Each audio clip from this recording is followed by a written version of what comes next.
What's up, guys? It's Lord Both here with another video, and pictures from the set of the next Mortal Kombat movie have been dropped. Now, before we go any further, I just want to say, I know, I'm not a handsome guy. I'm like a 4.5 on a good day, but I'm also not blind. I know what things look good, I know what things look bad. I got a pretty good sense of what's attractive to the straight male, and I got a pretty keen sense of what just doesn't look right at all. Probably because I know I don't look right at all. What I'm trying to say here is that we're going to be judging how some people look at certain points in this video. I just wanted to get that out there so we can all just get that monkey off our back in the first place. I also want to say that I did see the first Mortal Kombat movie, and I'm probably going to say something controversial here, but I enjoyed it. Despite the fact that Cole was a chorus character who had not really a lot of personality and had literal plot armor in that he had this sort of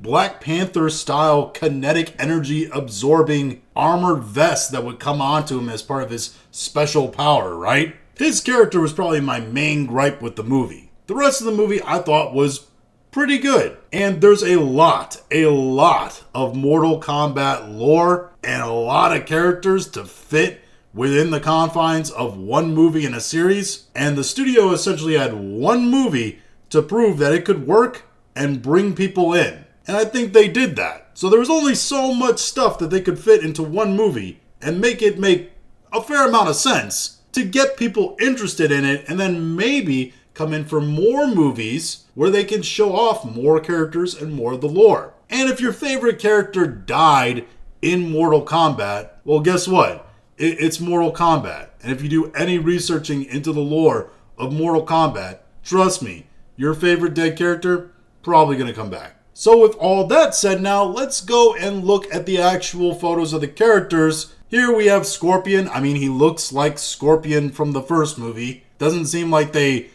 changed a whole ton. Costume looks good. I like what I'm seeing. Kitana, listen. At this point, I'm kind of just happy that they're showing off Kitana's arms. Because they're definitely not going to go with the old character design, which was actually quite enticing. But yeah, they're going with the new design. One thing I can't quite understand is the pants. I mean, they're just pants. They're not tight form-fitting for like some kind of athletic movement. They're not loose and like kind of baggy like a ninja or something like that. They're just sort of there. They're just slacks. They're just like, hey, show up in black slacks. And that's part of the costume. It's a little weird. Also, and this is part of the whole judging people's looks things, the actress definitely is traditionally Asian in the Bristol regions. Now, I know that not every version of Kitana had busty mommy milkers, but they all kind of had a little bit more than this. That is Brie Larson's ass level of flat. But those are just kind of the times we live in now, I guess. And I'm sure the actress probably portrays the character fine. I honestly can't remember if Kitana was in the first Mortal Kombat movie. I don't think she was. So I don't really know how this actress is going to portray the character. Maybe her acting will distract me from the lack of certain assets and the sort of weird costume design. Here we have a picture of Shao Kahn, which he looks alright. He looks menacing. He looks like Shao Kahn. The only problem is the mask looks a little generic. It looks a little propish, a little fake, like it does actually look like it's made of plastic rather than something that's actually metal. But how the actor actually sells the character here is going to be pretty important. And the voice.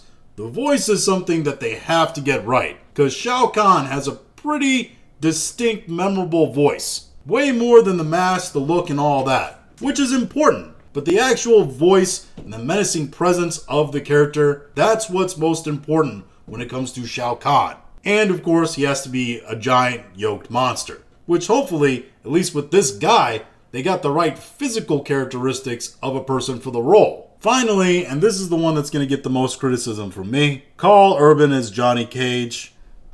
I said this once, I'll say it 1,000 times. Karl Urban's just too old to play Johnny Cage. Now, could Karl Urban play old man Johnny Cage when they do some kind of like multiverse stuff and the crossovers and all that? Yeah, maybe he could do that. But this man is approaching, I think, his 50s, and he's playing a guy that's supposed to be, I think, in his 20s. It doesn't make sense. I mean, just look at him right here. He looks old. Look at those hands, bro. Like look at his wrist. I know it's a minor thing, but it's there. The subtlety of the age is there. His face is weathered and lined. That's not how Johnny Cage is supposed to be. Now, in his youth, yeah, Carl Urban probably could have done Johnny Cage, but he's just too old. Sidebar, and this is another looks thing, what is up with Carl Urban's teeth? You're a movie star. You've made countless amounts of dollars playing memorable characters, and you can't fix your teeth, bro? Listen, there are numerous actors you could think of to play Johnny Cage. I thought Zac Efron could actually do a good Johnny Cage, and he's probably still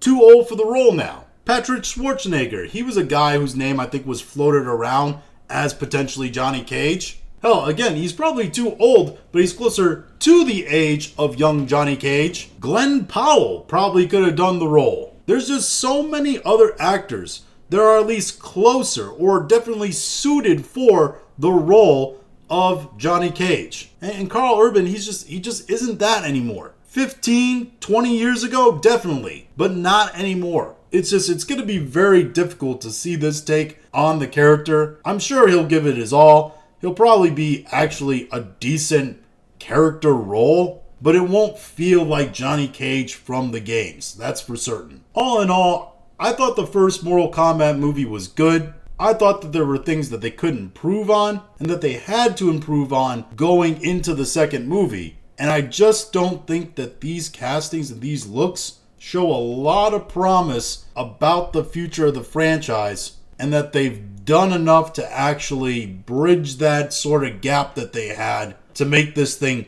really a household name and make it one of the better video game adaptation franchises. But those are just my thoughts on all this. If you have your own thoughts, go and leave them in the comments. If you like this video, go and like, share, and subscribe. If you didn't like this video, I appreciate you watching all of it, and we'll talk to you again later.